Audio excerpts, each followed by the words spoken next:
So hi friends and welcome back. Science fiction movies generally बहुत ही ज़्यादा loud होती है, राइट? और खासकर एलियन मूवीज़ तो और भी ज़्यादा लाउड होती है। बट 2016 में रिलीज़ हुई अराइवल मूवी के केस में ऐसा बिल्कुल भी नहीं होता है, क्योंकि ये मूवी एक्चुअली बहुत ही ज़्यादा साइलेंट है। ये मूवी उन सभी चीज़ों को बिल्कुल भी फॉलो नहीं करती है जो कि एक so called science fiction movies में होता आया है। और ये सब करने के दौरान ये मूवी इस चीज़ को भी प्रूफ करके दिखाती है कि कैसे हमने मूवीज़ में जिन चीज़ों को बार बार होते हुए देखा है, असल में उसे दिखाने के लिए एक नया तरीका भी हो सकता है। इन शॉर्ट, आज मैं आपको बताऊंगा कि ये मूवी अपने सेम जेनर में आने के बावजूद भी ये बाकी सभी मूवीज़ के कंपैरिजन में बहुत ही ज़्यादा डिफरेंट क्यों है। So let's begin.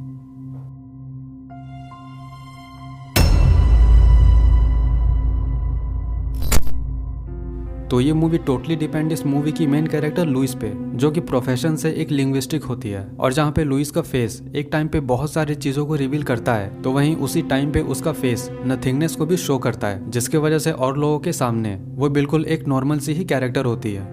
मूवी के स्टार्टिंग से ही हमें छोटे छोटे पीसेस के थ्रू लुइस की बेटी के बारे में भी बताया जाता है, जिसमें दिखाया जाता है कि कैसे इलनेस की वजह से उसके बेटे की मौत हो जाती है। और मूवी में ये सब चीजें एक्सप्लेन करती है कि लुइस अपने अंदर इमोशंस के कितने बड़े बोझ को ढो रही होती है, जिससे वो अपने आप को बाहर निकाल नहीं पा रही होती है। साथ ही मूवी में लुइस के साथ इयन का केमिस्ट्री, अगेन ये चीज भी बिल्कुल साइलेंट होता है। यहाँ पे इस चीज को भी लेकर ना ही कोई बड़ा सा गेस्चर होता है और ना ही कोई लाउड डिक्लेरेशन होता है जैसा कि अदर मूवीज में हमें दिखाया जाता है, बल्कि यहाँ पे ये सब कुछ बहुत ही सिंपल होता है, जो कि मूवी के हिसाब से बिल्कुल सही भी लगता है।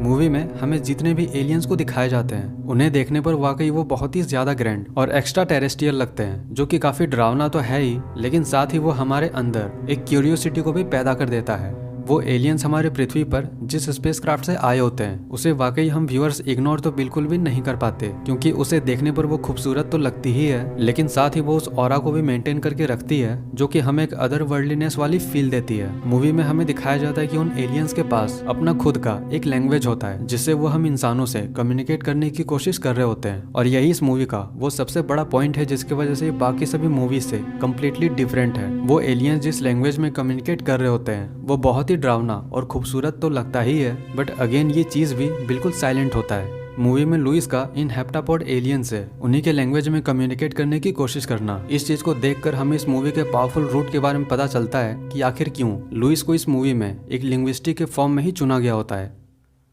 We are not trying to defeat the aliens. We are trying to understand them.